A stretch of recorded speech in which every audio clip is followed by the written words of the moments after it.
at 2,058 right now. Statistics show most Canadians don't use up all their vacation time, and use it or lose it is a common company policy. But is it legal? The answer depends on how much vacation time you get. For a look at the myths of the vacation nation, we turn to employment lawyer and founding partner at Rudner McDonald, Stuart Rudner. Good to have you with us. Thanks again for having me. So, by law, Canadians are given 2 weeks, 2 weeks vacation, at least. Yeah, it varies from province to province, but in Ontario it's a minimum of 2 weeks. Okay, and so I can't have my boss, if I only get 2 weeks vacation, say you have to take it or you lose it. You can't, and here's where it gets complicated, and this is where vacation seems simple. You get 2 weeks or 3 weeks or 4 weeks, you take your time off, you enjoy it, hopefully, come back to work. There are a lot of nuances, and one of them is whether you can bank your time you don't use, whether you can have a use it or lose it policy, and where it gets complicated is most of us have more than 2 weeks.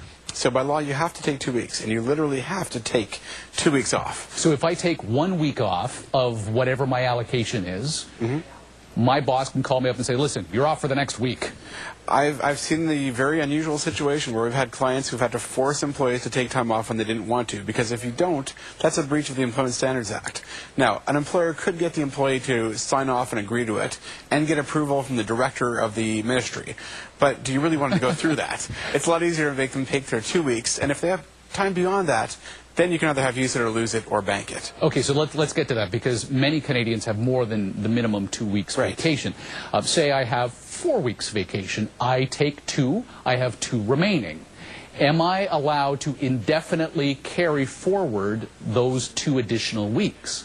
That's a great question, and I've seen a lot of people who assume they can, and they have very unpleasant surprises. I know of one guy in particular who happily or unhappily worked away for years and years taking the minimum vacation, assuming he was going to take a 6-month super world holiday, and then found out that he had forfeited all of that time unknowingly. So no one, and employers do this, they assume that everything just should work the way it logically seems to work. Employees assume that they can bank their time.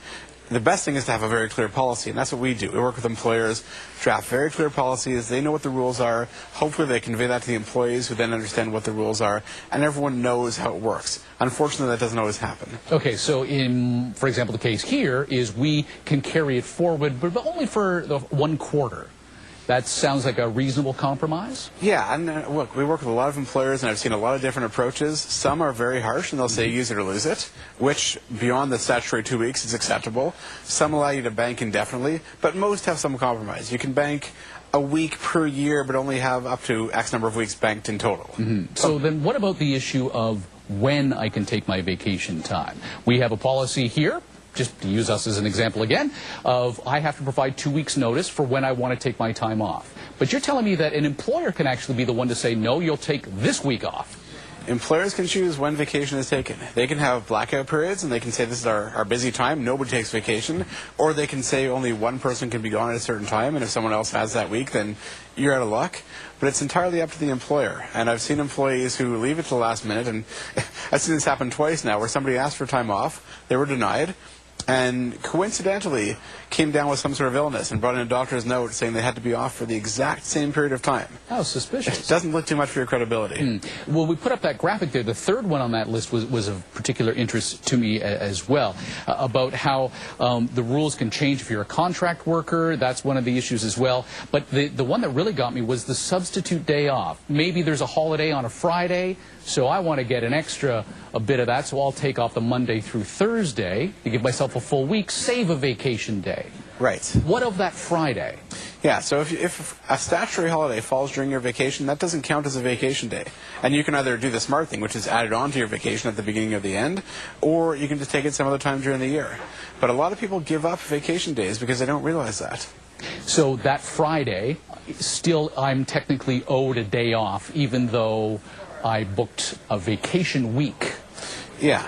I'm a little confused about this, though. Yeah, so you've booked a Monday to Friday off, and the Friday is statutory holiday. So you've now only used 4 vacation days that week, not 5. Right. And you still have 1 out there that you can use at another time.